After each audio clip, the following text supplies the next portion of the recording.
పితా పుత్ర పవిత్రాత్మ నామమున ఆమెన్. ప్రియులారా, మీ అందరినీ కూడా ఆగమన కాలపు మొదటి ఆదివార ప్రసంగ ధ్యానాంశమునకు హృదయపూర్వకంగా ఆహ్వానిస్తున్నాను. తెలుగు వారందరికీ కూడా ఉగాది ఏ విధంగానైతే కొత్త సంవత్సరమో, తల్లి శ్రీ సభకు ఆగమన కాలపు మొదటి ఆదివారము అంటే కొత్త సంవత్సరము, ఇయర్ ఏ. మనము ఇయర్ సి అయిపోయిందన్నమాట. మనకు ఇప్పుడు ఇయర్ ఏ అన్నటువంటి కొత్త సంవత్సరంలోనికి ఈ ఆగమన కాలపు మొదటి ఆదివారం ద్వారా మనము కాలు ముందుకు పెడుతున్నాము. మన జీవితాలను ముందుకు కొత్త సంవత్సరంలోనికి మనస్ఫూర్తిగా అప్పగించుకుంటున్నాము. కావున మనందరం కూడా మత్తయి సువార్త 24వ అధ్యాయము 43 నుంచి చదువుకుందాము.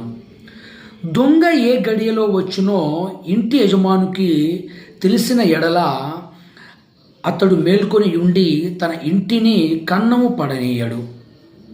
కనుక మీరును సంసిద్ధముగా ఉండు. ఏలైనా మనుష్య కుమారుడు మీరు ఊహింపని గడియలో వచ్చును. ప్రియులారా, ఈ ఆదివారం రోజున మన అందరం కూడా ఒకటే ఒక పదము కానీ, సందేశము కానీ, వాక్యము కానీ, ఏదైతేనేమి ఎలాగైనా అనుకోండి, దానిపైన మనము ధ్యానం చేసుకుందాము. అదేమిటంటే సంసిద్ధ పడుట, సంసిద్ధంగా ఉండుట, సంసిద్ధంగా మనలను మనము ఆయన కోసము ఏర్పరచుకొనుట అన్నటువంటి సందేశ వాక్కును మనందరం కూడా ధ్యానం చేసుకుందాము. ప్రియ సహోదరి సహోదరులారా, ప్రియులారా, ఈ ఆదివారం నుంచి యేసు ప్రభుల వారు జన్మించినంత రోజు వరకు కూడా మనకు 4 వారాలు ఉన్నాయి. ఆ 4 వారాలు కూడా మన అందరిని కూడా దేవునికి దగ్గర చేసేటటువంటి వారాలన్నమాట. మొదటిగా నిరీక్షణ వారము, రెండవది పరమానందపు ఆదివారము, మూడవది ప్రేమకు, నమ్మికకు, విశ్వాసమునకు ఆదివారము, ఇంకా 4వది క్రీస్తు ప్రభువు పరమానందపు ఆదివారము. ఈ 4 ఆదివారాలు కూడా మనము సంసిద్ధపరుచుకొని పుట్టబోయేటటువంటి పరమనాథుడు మన హృదయాలలో జన్మించాలని తల్లి శ్రీ సభ మన అందరినీ కూడా హృదయపూర్వకంగా ఆహ్వానిస్తుంది. అందుకే మొదటి క్రొవ్వొత్తిని మనము ఈ వారములో వెలిగించినప్పుడు ఆ మొదటి క్రొవ్వొత్తి మనకు నిరీక్షణ అను దానికి అర్థము. మనము నిరీక్షణతో ఎదురు చూస్తూ ఉండాలి. ఎందుకంటే మనం అందరం కూడా ఆనందింపవలసినటువంటి సమయం ఇది. మనం అందరం కూడా గంతులు వేయవలసినటువంటి సమయం ఇది. మనం అందరం కూడా నాట్యం చేయవలసినటువంటి మహాద్భుత ఆదివారము, గడియ, రోజు, దినము ఈనాడు మనందరికీ కూడా. ఎందుకంటే మనం ఎప్పుడైతే నిరీక్షణతో ఆయన కోసము ఎదురు చూస్తూ ఉంటామో, మనం ఎప్పుడైతే నిరీక్షణను మన ముందర పెట్టుకొని ఉంటామో, మనము మన జీవితాలలోనికి మనము ఆయనను ప్రత్యేకముగా ఆహ్వానించుకోవచ్చు.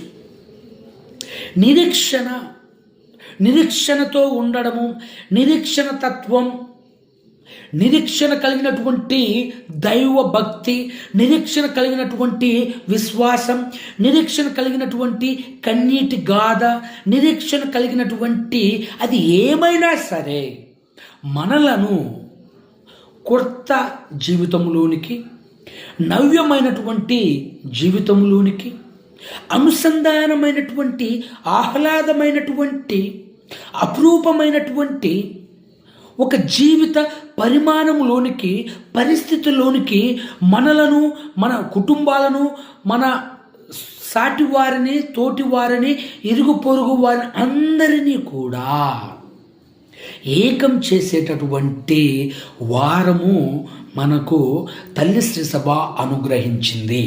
దీనిని మనం ఏమంటున్నామండి? నిరీక్షణ ఆదివారము. నిరీక్షణ కలిగి ఉండేటటువంటి ఆదివారం. నిరీక్షణతో మనము ఉండాలి, నిరీక్షణతో మనం ముందుకు వెళ్ళాలి. నిరీక్షణ ఎప్పుడైతే నీకు ఒక ఆయుధమైతే, నిరీక్షణ నీకు ఎప్పుడైతే ఒక బలము అయితే, నిరీక్షణ నీకు ఎప్పుడైతే ఒక కవచం అయితే, నిరీక్షణ ఎప్పుడైతే నీవు దానిని నీ ఇంటిలో పెట్టుకొని ఉంటావో, నీ హృదయంలో ఉంచుకొని ఉంటావో, నీవు దానిని ఆ పరిమళించే పరిమళ ద్రవ్యంగా నీవు దాన్ని ఉపయోగించుకుంటావో, ఆ నిరీక్షణ నిన్ను అద్భుతాల మార్గంలోనికి తీసుకొని వెళ్ళగలదు. ఆ నిరీక్షణ నిన్ను దేవునికి దగ్గర చేయగలదు. ఆ నిరీక్షణ జీవితంలో నీవు ముందు ముందు ముందు ముందు ఎన్నెన్నో గొప్ప కార్యాలను నీవు చవి చూస్తావు. అందుకే మనము నిరీక్షణతో ఉన్నప్పుడు, నిరీక్షణలో ఉన్నప్పుడు, నిరీక్ష తత్వమును మనము కలిగి ఉన్నప్పుడు మన ఉండాలి అంటే, మన పితరులు ఎదురు చూసి నిరీక్షణ కలిగి ఉండి మొదటి రాకడలో యేసుక్రీస్తు ప్రభుల వారు వచ్చినప్పుడు నేనే రారాజునని, నేనే క్రీస్తునని, నేనే మెస్సయ్యానని, నేనే లోక పాప పరిహారినని, నేనే తండ్రి పంపినటువంటి దైవ కుమారునని ఆయన తన జీవిత విధానం ద్వారా, తన పరిపక్వత ద్వారా, తన దీనత్వం ద్వారా తను మానవ రూపమును దాల్చుకొని మనలాగా జన్మించి ఈ లోకానికి వచ్చినప్పుడు మన పితరులు ఏం చేశారంటే, నీవు మెస్సయ్యావు కాదు, నీవు అబద్ధం చెబుతున్నావు, నువ్వు దేవుని వల్ల నిన్ను నువ్వు పోల్చుకుంటున్నావు అని చెప్పేసి ఆ మొదటి రాక నిరీక్షణ కలిగినటువంటి వారి విశ్వాసమును వారు ఉంచుకోలేక దానిని కాల్చివేసుకొని మన యేసుక్రీస్తు ప్రభుల వారిని వారు అంగీకరించలేదు. వారు మన ప్రభుల వారిని తిరస్కరించారు. వారు మన యేసయ్యను వారు దేవుడని విశ్వసించక వారు ఆయనను సిలువ వేసి ఆ మరణానికి గురి చేశారు మన పితరులు. అంటే అందరూ ఆ విధంగానే ఉన్నారా అంటే అందరూ ఆ విధంగా లేరండి. కొంతమంది ఈయనే మెస్సయ్యని ఆ వారి నిరీక్షణతో, వారి ప్రేమతో, వారి విశ్వాసంతో వారు బలంగా విశ్వసించారు. బలముగా వారు క్రీస్తును వారి జీవితాలలో కట్టుకున్నారు. వారి జీవితాల్లోకి వారు ఆయనను రాణించారు. కాబట్టి ఆ నిరీక్షణ ద్వారా ఏం జరిగిందా అంటే ఎన్నో అద్భుతాలు జరిగాయి. మరణించిన వారు లేచారు, కుంటివారు నడవగలిగారు, గుడ్డివారు చూడగలిగారు. చూడండి, మొదటి రాకపు క్రీస్తు ద్వారా, నిరీక్షణ ద్వారా ఎన్నో విధాలుగా వారు అద్భుతాలను పొంది ఉన్నారు. అద్భుతాలను వారు చెవి చూశారు. మరి ఆ నిరీక్షణ భావం, ఆ నిరీక్షణతో కూడినటువంటి భక్తి జ్వాలం, ఆ నిరీక్షణతో ఉన్నటువంటి ఆ కుతూహలం నీలో ఉందా? నీకు ఉందా? నీ కుటుంబంలో ఉందా? నీ హృదయంలో ఉందా? నీ మనస్సులో ఉందా? నీ నడవడికలో ఉందా? నీ పలుకులలో ఉందా? నీ కనుచూపులలో ఉందా? నువ్వు అర్పించేటువంటి అర్పణలో ఆ నిరీక్షణ భావం నీలో ఉందా అని మనము ఈ ఆదివారం రోజున ఆత్మ పరిశీలన గావించుకోవాలి. మరి ప్రియ బిడ్డ, మరి నీకు ఆ నిరీక్షణ జీవితం ఉందా? ప్రియ సహోదరి, ప్రియ సహోదరుడా, ఆ నిరీక్షణ తత్వం నీలో ఇమిడి ఉందా లేకపోతే ఇంకిపోతుందా? విశ్వాసాన్ని ఆ నిరీక్షణ కడుతుందా లేదంటే కూల్చివేస్తుందా? 10 మందిలో నిన్ను నిలబెడుతుందా లేకపోతే ఆ 10 మంది ద్వారా నిన్ను ముంచివేస్తుందా అని మనము ఆత్మ పరిశీలన గావించుకోవాలి ప్రియ సహోదరి సహోదరుడా. అందుకే మనందరం కూడా యెషయా గ్రంథము 2వ అధ్యాయము 3, 4, 5 వచనాలు చదువుకుందాము. రానున్న దినములలో ప్రభు మందిరమున పర్వతములన్నిటిలోనూ ప్రధానమైనదగును, కొండలన్నిటిలోనూ ఎత్తైనదగును, సకల జాతులు ప్రవాహం వలె దాని చెంతకు ఒత్తురు.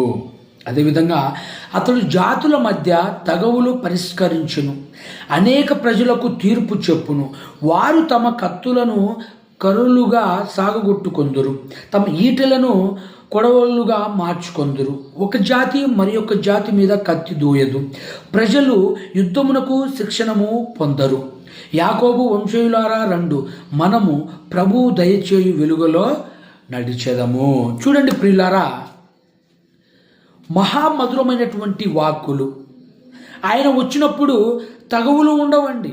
ఆయన వచ్చినప్పుడు మనకు ఆయన ద్వారా మనకు ఎటువంటి ఆటంకాలు కలగవు. ఆయన రావడం ద్వారా మనకు యుద్ధాలు జరగవు. ఆయన రావటం ద్వారా మనకు ప్రేమ, శాంతి, సమాధానాలు మాత్రమే కలుగుతాయి. ఆయన కోసము మన అందరం కూడా ఎదురు చూద్దాము. ఓ యాకోబు వంశంశులారా రండి, వెలుగులో నడిచెదము అని యెషయా ప్రవక్త తెలియజేశారు. ఆ వెలుగు ఎవరండి? యేసు క్రీస్తు ప్రభుల వారు. వాటి అన్నిటి నుంచి దూరం చేసేది ఎవరని ఆ యెషయా ప్రవక్త పలుకుతున్నాడంటే యేసు క్రీస్తు ప్రభుల వారి గురించి. చూడండి, రండి యాకోబు బిడ్డలారా, యాకోబు స్త్రీ పురుషులారా, కుమారులారా, కుమార్తెలారా రండి, ఆ వెలుగులు మనందరం కూడా నడిచెదము, నడుద్దాము. అది నిజమైనటువంటి వెలుగు. ఆ వెలుగే యేసు క్రీస్తు ప్రభువుల వారు. ఆ వెలుగు ఎంతో స్పష్టమైనది, ఆ వెలుగు ఎంతో తేట తెల్లమైనది. ఆ వెలుగు నిన్ను బాగు చేయగలదు, ఆ వెలుగు నిన్ను కట్టగలదు, ఆ వెలుగు నిన్ను స్వస్థ చేయగలదు, ఆ వెలుగు నిన్ను మార్చగలదు, ఆ వెలుగు నిన్ను పరలోకానికి తీసుకొని వెళ్ళగలదు. ఆ వెలుగు ఎవరు ఎవరు ఎవరు అంటే ఆ వెలుగే యేసు క్రీస్తు ప్రభుల వారు అని యెషయా ప్రవక్త తెలియచేస్తున్నాడు. చూడండి, నిరీక్షణతో ఏ విధంగా యెషయా ప్రవక్త తన పలుకుల ద్వారా ఆ ప్రజలకు తెలియచేస్తున్నాడు. రండి, ఇంకా మించిపోయింది ఏమీ లేదు, వచ్చేసేయండి. ఇంకా మీరు బాధపడిన అవసరం లేదు, వచ్చేయండి. మీరు ఇంకా దిగులు పడటం అవసరం లేదు, వచ్చేయండి. చీకట అవసరం లేదు, ఇబ్బంది పెడుతున్నారా అవసరం లేదు, కష్టాల ఇబ్బంది లేదు, బాధల ఇబ్బంది లేదు. ఏటి కూడా మీరు ఇబ్బంది పడక, బాధపడక, కృంగిపోక, కృషించిపోక మీరు తక్షణమే ప్రియ వంశీయులారా, యాకోబు ప్రజలారా అని యెషయా ప్రవక్త పలుకుతున్నా. ఈరోజు తల్లి శ్రీ సభ కూడా మనందరికీ కూడా తెలియజేస్తుంది, ప్రియ క్రైస్తవ బిడ్డలారా, కథోలిక విశ్వాసులారా రండి, వెలుగులోకి రండి. మీరు స్వీకరించేటువంటి ఆ క్రీస్తుని మీరు మనస్ఫూర్తిగా ఆ వెలుగులోనికి వచ్చేలా తల్లి శ్రీ మనందరిని కూడా ఈ పఠనాల ద్వారా, ఈ వచనాల ద్వారా, లిటర్జికల్ క్యాలెండర్ ద్వారా, లిటర్జికల్ ప్రతి ఒక్క కార్యక్రమం ద్వారా తల్లి శ్రీ సభ మన అందరిని కూడా హృదయపూర్వకంగా ఆహ్వానిస్తూ చెబుతుంది, రండి రండి రండి రండి, మీ భారాన్ని కూడా తొలగించి తీసివేసి మీ అందరిని కూడా వెలుగులోకి తీసుకొని వచ్చేటటువంటి యేసు క్రీస్తు ప్రభుల వారు వెలుగులోకి రండి అని చెప్పేసి ఈ నిరీక్షణ అన్నటువంటి పదానికి నిలబెత్తు నిదర్శనంగా ఈ పట్టణాలు అన్నీ కూడా మనకు తేటతెల్లం చేస్తున్నాయి. మన అందరికీ కూడా తల్లి శ్రీ సభ వెలబుచ్చుతుంది, మీరు తక్షణమే తెలుసుకొని వెలుగులోకి రండి అని చెప్పేసి. మరి ఎంతమందికి ఈ వచనాలు అర్థమవుతున్నాయి? ఎంతమంది ఈ వచనాలను అర్థం చేసుకోగలుగుతున్నారు?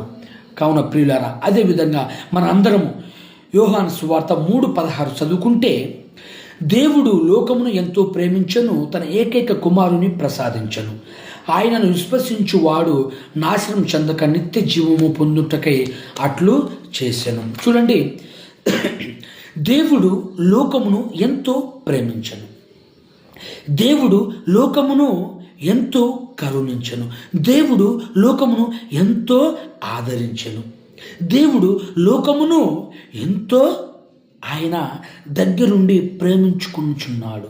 అందుకే తన ఏకైక కుమారుని మన కోసము పంపి ఉన్నాడు.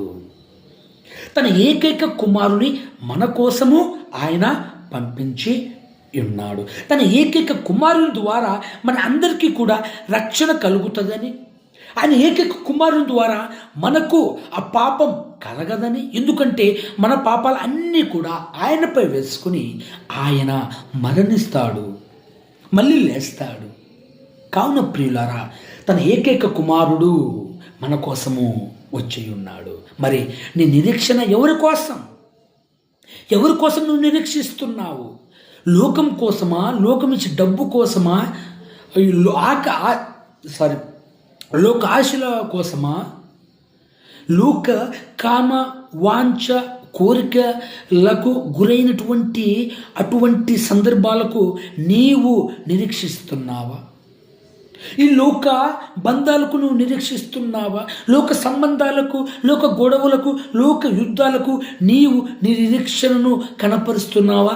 లేకపోతే నాకు ఇవన్నీ ఏమీ వద్దు, నాకు క్రీస్తు కావాలి అని చెప్పేసి ఆ తండ్రి పంపినటువంటి కుమారుని ప్రేమకు, కుమారుని త్రోవకు, కుమారుని మార్గానికి నీవు తల వంచుచున్నావా, నిరీక్షిస్తున్నావా అని చెప్పేసి మన అందరం కూడా ఆత్మ పరిశీలన గావించుకోవాలి. అదేవిధంగా మనందరము గలతీయులకు రాసినటువంటి 4:4 చదువుకుంటే, కానీ కాలము పరిపక్వమైనప్పుడు దేవుడు తన కుమారుని పంపెను, స్త్రీ నుండి ఆయన పుట్టెను.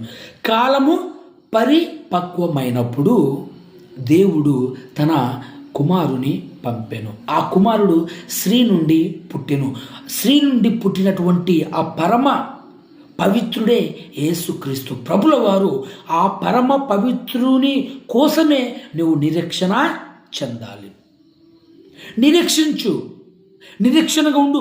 ఆయన నీలో పుట్టాలని, నీ హృదయంలో పుట్టాలని, నీ ఇంట్లో పుట్టాలని నీవు నిరీక్షణ భావంతో నీవు ఆయనను అంటి పెట్టుకొని ఉండు.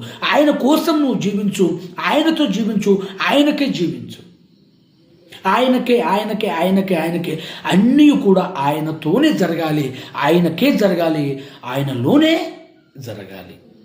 అటువంటి నిరీక్షణ, విశ్వాస, భక్తి సామర్థ్యాలకు మనము దగ్గరలో ఉన్నామా, దూరమై ఉన్నామా?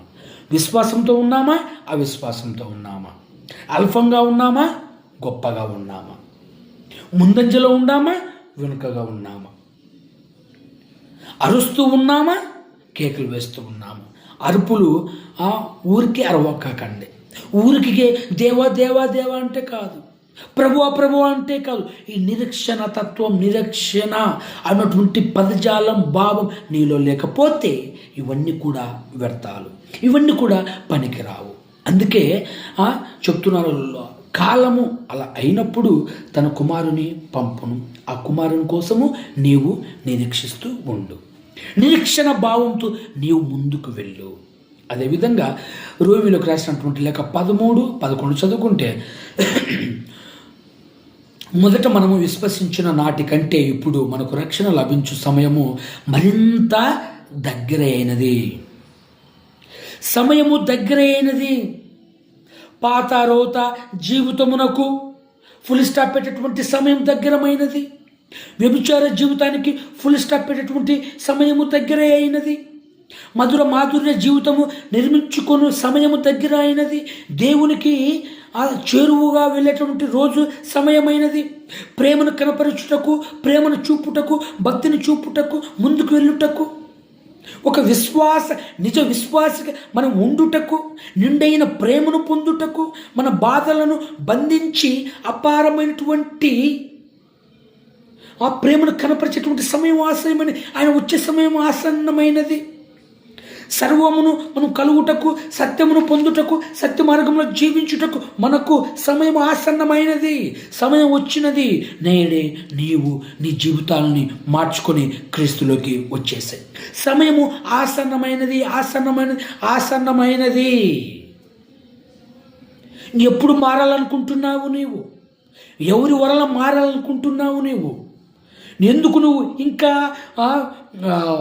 ఆలస్యం చేస్తున్నావు? నువ్వు ఇంకా ఎందుకు ఇతరులు చెప్పిన మాటలు వింటున్నావు?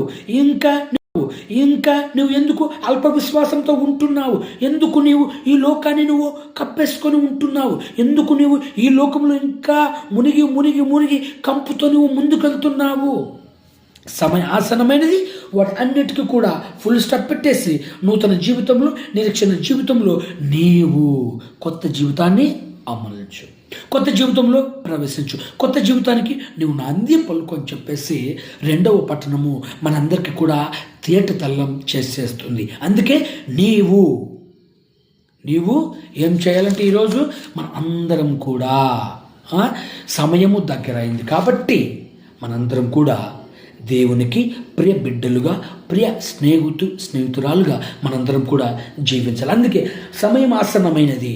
మీరు లేట్ చేయమాకండి. సమయం ఆసన్నమైనది. మీరు ఇంకా లేట్ చేసేసి, ఆలస్యం చేసేసి నిన్ను నీవు సాతానులో ఏకం చేసుకోమాకు. అందుకే ఈ ఆగమన కాలపు మొదటి ఆదివారం నిరీక్షణతో ఉండమని మన తల్లి శ్రీ సభ తెలియచేస్తుంది. మనందరం కూడా ధ్యానించాలి ఈ పట్టణాల మీద. అదేవిధంగా మనందరం కూడా మత్తయి సువార్త 24:44 చదువుకుందాము. కనుక మీరును సిద్ధముగా ఉండు, ఏలైన మనుష్య కుమారుడు మీరు ఊహింపని గడియలో వచ్చును. సంసిద్ధంగా ఉండుడి, సంతోషముతో ఉండుడి, ఆనందంతో ఉండుడి, ఆశను నింపుకొని ఉండుడి, సమాధానంతో ఉండుడి, శాంతితో ఉండుడి, ఇతరులపై ప్రేమను చూపుటలో మీరు ముందుండుడి, విశ్వాసంతోనూ, భక్తితోనూ, వినయంతోనూ, వినమ్రతలతోనూ, మన మానవ దృక్పథంతోనూ, మానవ మేధవ ఆలస్యాల ప్రకారము కాక దేవుడు మనకు దయచేసేటువంటి ఆ ప్రకారం మనందరం కూడా మీరు సంసిద్ధం అవ్వండి, సంసిద్ధంగా ఉండు. ఆయన ఎప్పుడు వస్తాడో తెలియదు, ఎలా వస్తాడో తెలియదు, ఏ విధంగా వస్తాడో తెలియదు, ఎక్కడ వస్తాడో తెలియదు, ఏం చేస్తాడో తెలియదు. కావున నీవు సంసిద్ధంగా ఉంటూ సంసిద్ధతో నిన్ను నీవు నూతనీకరించుకో, నిన్ను నీవు దేవునికి ఏకం చేసుకో, నిన్ను నీవు దేవునికి అంకితం చేసుకో, అర్పణగా మరల్చుకో. అందుకే సంసిద్ధత చాలా అవసరం. ఎటువంటి ఎటువంటి సంసిద్ధతను మనం కలిగి ఉండాలంటే ప్రేమపూర్వకమైనటువంటి, జాగరూకతతో కలిగినటువంటి, దేవునికి దగ్గరైనటువంటి, దేవుని ప్రేమకు దగ్గరైనటువంటి, దేవుడు కనపరిచేటటువంటి దేవుని నామమును మనం అందరం కూడా పట్టుకొని భక్తిపూర్వకంగా ముందుకెళ్ళేటువంటి ఆ సంసిద్ధతతో మనము ముందుకు వెళ్ళాలి. సంసిద్ధత ప్రతి సెకను, ప్రతి నిమిషము, ప్రతి గంట, ప్రతిరోజు, ప్రతి వారము, ప్రతి నెల, ప్రతి సంవత్సరం కూడా నీవు సంసిద్ధతతో ఉండాలి. లేదులే, నేను మారతాలే, నేను చేస్తాలే, నేను ఉంటాలే, నాకు ఇది కాదులే, అది కాదులే, నాకు ఇంకా టైం ఉందిలే, నన్ను ఎవరేమనలేరులే, నేనేం చేసినా నేనే రాజును, నేనే మంత్రిని, నీ అహంకార భావం, నీ గర్వభావం, ఇంకా నీకు ఉన్నటువంటి ఆ దమ్ము పొగరు, వీటన్నిటిని కూడా నువ్వు వదిలేస్తాయి. సమయం ఆసన్నమైనది. తెలీదు ఎప్పుడైనా వస్తే నిన్ను ఆ యొక్క తీర్పుకు గురి చేస్తాడు. అందుకే సంసిద్ధంగా ఉండు, దేవునిగా చేరువలో ఉండు, దేవునితో ఉండు, దేవునిలో ఉండు. అప్పుడే నీవు ఆ ఉగ్రం నుంచి, ఆ కోపం నుంచి, ఆ శిక్ష నుంచి నీవు దూరం కాగలవు. ప్రియ సహోదరి, ప్రియ సహోదరుడా, అదేవిధంగా మనందరం కూడా మత్తయి సువార్త 4:38 చదువుకుంటే, జల ప్రళయమునకు ముందు నోవా ఓడలో ప్రవేశించు వరకు జనులు తినుచు త్రాగుచు వివాహమాడుచుండరి. జల ప్రళయము ముంతెచ్చి వారిని కొట్టుకొని పోవు వరకు వారు ఎట్లు ఎరుగుకుండిరో అట్లా మనిషి కుమారుని రాకడయో ఉండును. తెలుసు కదండి, నోవా కాలంలో ప్రజలు ఎటువంటి పాపపు జీవితాన్ని వారు జీవించారో, ఎటువంటి లోకాశలతో వారు జీవించారో, కానీ వారందరిలో కూడా ఆశీర్వదింపబడింది, రక్షింపబడింది, కాపాడబడింది ఎవరి కుటుంబం అండి? నోవా కుటుంబం. అందుకే వారు ఎరగలేకపోయారు, వారికి అర్థం కాలేదు. ఆ దేవుడు యాడుండల్లే, యాడొస్తలే, ఎవరు చూస్తారులే, ఏం పట్టించుకుందాములే, ఏముందులే అన్నటువంటి భావ గర్వమును వారు అలర్చుకుంటే దేవుడు ఏం చేశాడని జల ప్రళయంతో నాశనం చేసేసాడు అందరినీ. అందుకే దేవుని రాకడా ఎలా ఉంటుందో తెలియదు. అందుకే నోవా కుటుంబం వలె మన జీవితాలన్నీ కూడా ఆయన కొరకు నిరీక్షణతో ఉండాలి.